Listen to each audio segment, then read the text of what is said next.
Hello दोस्तों, स्वागत है हमारे चैनल में जिसका नाम है नरेंद्र ब्लॉग्स। तो जैसा कि हम इस चुनावी दौर में 2024 का जो लोकसभा का चुनाव है, उस दौर में हम अपनी बातें कर रहे हैं। और जो हमारा संसदीय क्षेत्र सिवान है और उनमें जो भी नेता हैं, उनमें जो जो भी बातें कर रहे हैं, क्या क्या अपने भाषण के दौरान कुछ जो भी तथ्य दे रहे हैं या जो भी बातों को बोल रहे हैं, उस पे हमारे सिवान का क्या व्यवहार पड़ेगा और हमारा जो युवा है और उनके चीज़ों को हम कैसे देखते हैं और क्या उनके साथ जवाब होना चाहिए।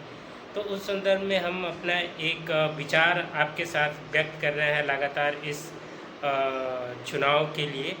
तो आइए इसी क्रम में देखते हैं कि फिर से एक बार रमेश सिंह कुशवाहा कुछ कह रहे हैं। तो जो आपको पता ही होगा, अगर हमारे ब्लॉग्स देख रहे होंगे, तो रमेश सिंह कुशवाहा जो है, मैं आपको एक बार और बता देता हूं कि ये एनडीए के प्रत्याशी जो विजयलक्ष्मी कुशवाहा है, उनकी ये पति है। ये तो नेता नहीं है, लेकिन इनकी पत्नी है। तो इनकी पत्नी कुछ नहीं बोलती, जो कुछ करना होता है यही कहते हैं। तो आइए एक बार और देखते हैं कि ये क्या कह रहे हैं और इनकी बातों में कितनी सच्चाई है और हम इस चीज़ों को क्या कैसे देखते हैं। तो आइए आपको एक बार फिर से दिखाते हैं कि ये नेताजी क्या कह रहे हैं, देखते हैं।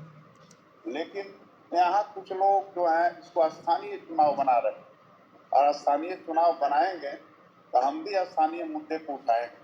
और इतना तय है कि सिवान अब AK-47 की ओर नहीं लौटेगा, ये तो तय हो चुका, ठीक है। और AK-47 को हम लोग नेस्तनाबूद करेंगे सिवान से।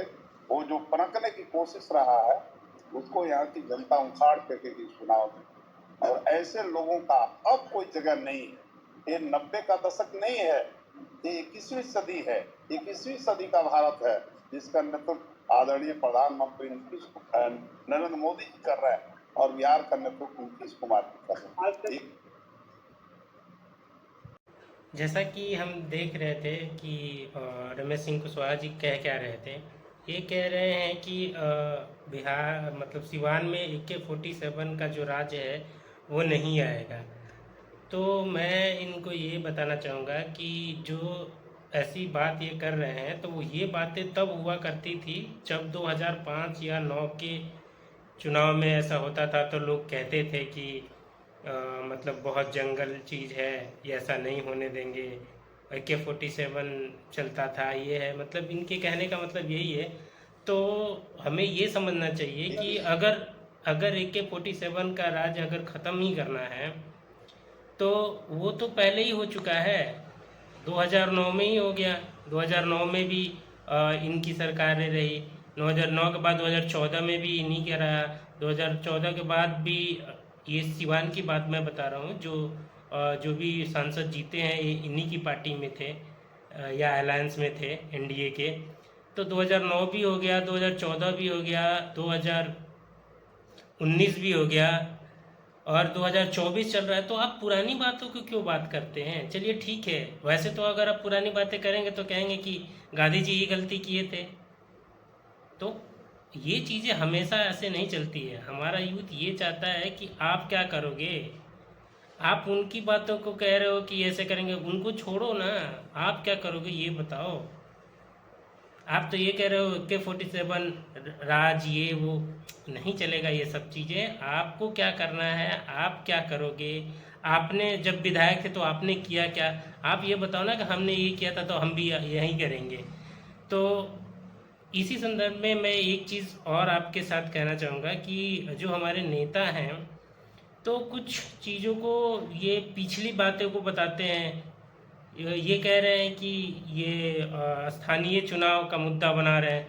भाई, स्थानीय चुनाव का मुद्दा तो रहेगा ही, चाहे आप कहीं भी रहो। मतलब देश को जिताने के लिए चाहे कुछ भी करने के लिए मोदी जी को चुना जाएगा, ठीक है, लेकिन आप क्या करोगे अपने सिवान के लिए? आपसे तो जनता यही जानना चाहेगी ना। हम यूथ यही जानना चाहेंगे ना कि आप क्या करोगे सिवान के लिए, अगर हम आपको चुनते हैं तो किस बेसिस पे चुने, इसके बारे में आप बात करिए ना। आप स्थानीय चुनाव पे तो बात होगी ही। बहुत चीज़ें, अगर हमें कोई भी चीज़ सहायता चाहिए तो हम आपके साथ ही चुनेंगे ना, कि मोदी जी से कहने जाएंगे। आप हमारी बात को रखेंगे ना, कि आप मोदी जी को जाके सीधे डायरेक्ट कहेंगे कि हाँ भैया ऐसा है, आप करो। तो स्थानीय लोगों के जो स्थानीय मुद्दे हैं, तो उस पर तो चुनाव तो हमेशा होता है, चाहे कोई भी हो। इस संदर्भ में और देखते हैं नेताजी क्या कह रहे हैं। 25 मई को जनता तय कर लेगी इस सिवान में क्या होगा और कौन जीतेगा। जनता का मूड बदलेगा। के बाद सिवान के लिए स्पेशल क्या होगा आपके तरफ? अरे भैया आप ही लोग बताइए ना, हमको कुछ मुद्दा तो बता दीजिए। अब मीडिया के साथियों से जानना चाहते हैं बचा क्या है। ये देखिए, ये इनसे जानना चाह रहे हैं। मीडिया के लोग बताएंगे तभी कहेंगे। भैया आपको पता नहीं है कि आपके शहर में क्या ज़रूरत है और क्या चीज़ें हैं? ऐसे मतलब इतने ऐसे तरीके से आप अगर नेताजी बात करेंगे तो कैसे चलेगा?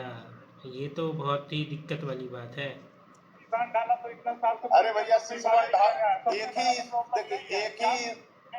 ही इशू है सिसवन ढाला का। और लोग और दूसरे लोग जो लड़ रहे हैं वो क्या गिनाते हैं, हमने ये किया वो किया। अरे यहाँ से जो एक निर्दलीय प्रत्याशी होने वाली है वो क्या गिनाती है कि साहब ने बड़ा विकास किया। साहब ने सीवान को सत्यानाश कर दिया था, बर्बाद कर दिया था। यहाँ के जो भी व्यवसायी थे पलायन कर रहे थे, यहाँ की पूंजी पलायन कर रही थी सीवान की। हम एक कह रहे हैं कि सीवान का विकास एनडीए सरकार में हुआ है। इंजीनियरिंग कॉलेज बना, मेडिकल कॉलेज बना, हर गांव पक्की सड़कों से जुड़ गई, हर गांव में बिजली है। ये सावन के अंधे को सिर्फ हरियाली दिखाई देती है, दूसरा कुछ दिखाई ही नहीं देता। इस संदर्भ में नेताजी ये कह रहे हैं कि मतलब जब शहाबुद्दीन और उनके साथ था तो सारे पलायन कर रहे थे, ये चीज़ हो रहा था। तो भैया 15 साल में आपने किन व्यवसायियों को बुला लिया है, किन चीज़ों को आपने करवा लिया है, ये तो बताइए। 15-20 साल बीत गए, आप कुछ कर नहीं रहे हैं। अगर उस समय कुछ हुआ तो आपको तो जनता 15-20 साल तक का समय दिया ना। आप लोगों ने क्या किया है? आपने किसको करवाया है? आप कह रहे हैं कि जब ऐसा था तो सड़क बनवाए हैं, हमने ये करवाया। आप अपने जाके देखिए कि किसी भी ऐसे मतलब मैं आपको अपना मैं व्यक्तिगत बताना चाहूँगा। जो हमारा मुख्य सड़क है, जो हमारे गांव से और सिवान को जो जोड़ता है, वो मैरवा से दरौली का जो रोड है वो आज तक सिंगल लेन है। और सिंगल लेन भी इतना खतरनाक है कि अगर एक गाड़ी अगर की आ जाए तो दूसरी गाड़ी को आने के लिए रोड से नीचे उतरना पड़ता है। और इतनी पतली रोड है, रोज़ ही एक्सीडेंट होते हैं। क्यों नहीं बनवा रहे हैं आप लोग? उस समय से भी नहीं बना है और आज तक नहीं बना है। और वो ऐसा नहीं है, वो रोड दरौली से लेकर के यूपी को भी जोड़ता है, तो उस पर भी ध्यान दीजिए। आप कह रहे हैं हर जगह बनवा लिया। सिसवन ढाला का तो मुद्दा है ही। और मैं एक चीज़ और आपको इसी संदर्भ में बताना चाहूँगा। जो आपके पिछले व्यक्तिगत जो नेता थी क्या नाम है, कविता सिंह जी, उन्होंने क्या कौन कौन से मुद्दे उठाए थे संसद में और उसका क्या जवाब मिला है, वो चीज़ भी मैं आपको दिखाता हूँ। वैसे मोटा मोटा चीज़ें मैं आपको बता देता हूँ कि उन्होंने मुझे जहाँ तक कि याद है 2-3 चीज़ें थी। और जो हमारे एक निर्दलीय प्रत्याशी जीवन यादव हैं वो भी कहते हैं कि दहा नदी का ये साफ़ करना है और बहुत पोल्यूशन हो गया है ऐसा करके। तो उन चीज़ों में ये पिछले बार भी कविता सिंह जी ने संसद के उसमें उठाया था। तो उधर से जवाब क्या आया है वो आपको मैं पूरा वो दिखाता हूँ कि उधर से जवाब जो केंद्रीय मंत्री हैं, जो जल वाटर संसाधन मंत्री हैं, उन्होंने क्या उसका जवाब दिया है। तो पूरा जवाब लिखा हुआ है उसमें। आइए मैं आपको दिखाता हूँ कि जो लोकसभा में कविता सिंह जी ने जो पूछा था दहा नदी के बारे में, तो उसका क्या जवाब आया है। तो ये है जो क्वेश्चन था जो लोकसभा में इन्होंने पूछा था 19/3/2020 को। कविता सिंह जी ने ये पूछा था कि whatever the government formulated scheme the cleaning and distillation of the Daha nadi river will be transport and concrete the urban areas the Siwan district. तो इसका जवाब क्या दिया है क्लीनिंग फॉर ऑफ दहा नदी रिवर के बारे में। इन्होंने बोला था कि दहा नदी साफ़ होना चाहिए ऐसा। तो उधर से जवाब ये आया है कि दहा नदी रिवर जो है वो 96 किलोमीटर डिस्टेंस ट्रेवल करती है, जो सिवान टाउन को लगभग 24 किलोमीटर तक का ये है, और ये घाघरा नदी में जाके मिलती है, ऐसा पूरा डिवाइड दिया गया। और मेन चीज़ ये है कि the national mission of cleaning Ganga, Namami Gange के नाम से जिसको हम जानते हैं, is not received any proposal of the government Bihar, the water conservation project of sewer line and work for Namami Gange project in Siwan Bihar. ऐसा कुछ भी वो रिसीव नहीं हुआ है। As informed by the water resources department, the government of Bihar at present no scheme has been proposed to the cleaning and distillation of the dipping of दहा नदी river Siwan. मतलब यहाँ से भी ये रिजेक्ट किया गया है, यहाँ नहीं हुआ है। दूसरा एक और कविता सिंह जी ने ये एक सवाल पूछा था 12/3/2020 को, ये कंस्ट्रक्शन घाट बनाने के लिए, कंस्ट्रक्शन ऑफ बाथिंग घाट। तो इसमें बात की गई थी कि दोन तरौली और सिसवन के बीच में ये ऐसा घाट का फिटिफिकेशन किया जाए। तो इस संदर्भ में क्या जवाब दिया है जो उस समय के स्टेट जल शक्ति और सोशल डिस्ट्रिक्ट इम्प्रूवमेंट के जो नेता हैं, मिनिस्टर हैं, उन्होंने रतन लाल कटारिया जी ने ये दिया है कि नमामि गंगे जो क्लीन गंगा करने का जो एक वो चल रहा है, तो उसमें 154 जो है ऑलरेडी घाट और ये चीज़ें बन चुकी हैं।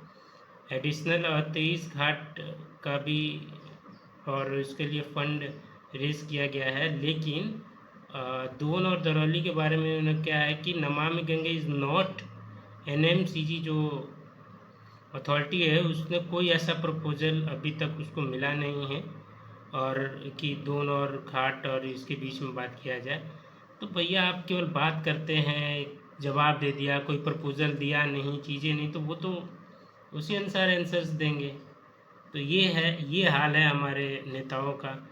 एक चीज़ और दिखाना चाहूँगा आपको कि एक और सवाल इन्होंने पूछा था, बोला था कि नया रेलवे लाइन बिछाने के लिए मांझी से लार रोड स्टेशन 24/7/2009 को ये क्वेश्चंस जो है वो पूछा गया था कि ये जो रेलवे लाइन है वो मांझी से दरौली होते हुए और इस चीज़ के लिए किया जाएगा। तो इस पे जो रेल मिनिस्टर हैं पीयूष गोयल, और उनका ये जवाब आया है कि यह सर्वे किया गया है the railway line of the Manjhi and Lal road via Raghunathpur Darauli Guthni 92 kilometre है इन ईयर 11 और 12।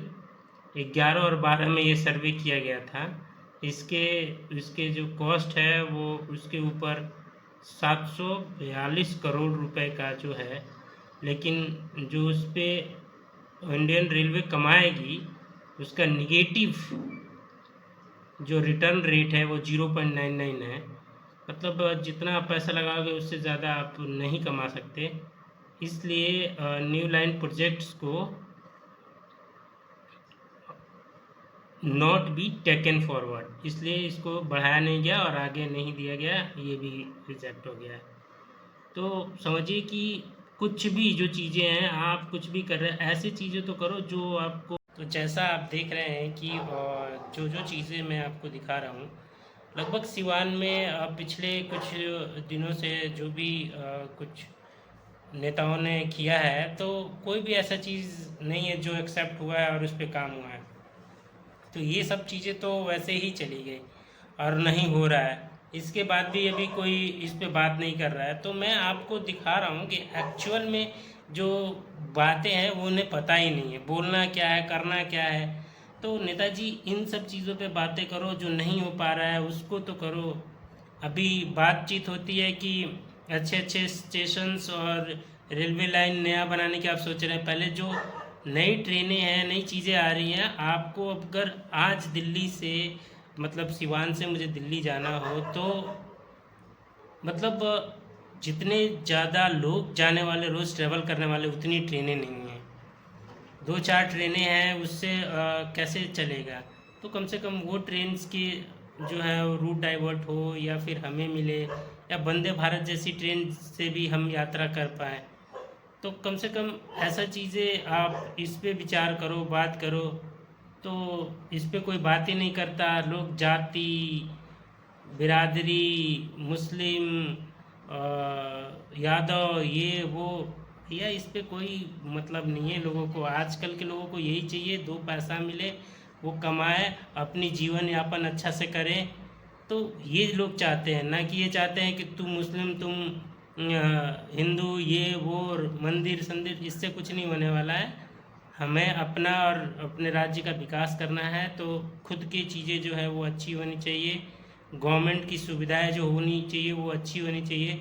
गवर्नमेंट की सुविधाओं के नाम पे तो आज तक एक भी गवर्नमेंट की बिहार स्टेट की बसें नहीं चलती हैं। डिस्ट्रिक्ट से नहीं, डिस्ट्रिक्ट से डिस्ट्रिक्ट को कनेक्ट करने के लिए नहीं है, पूरे डिस्ट्रिक्ट में नहीं है।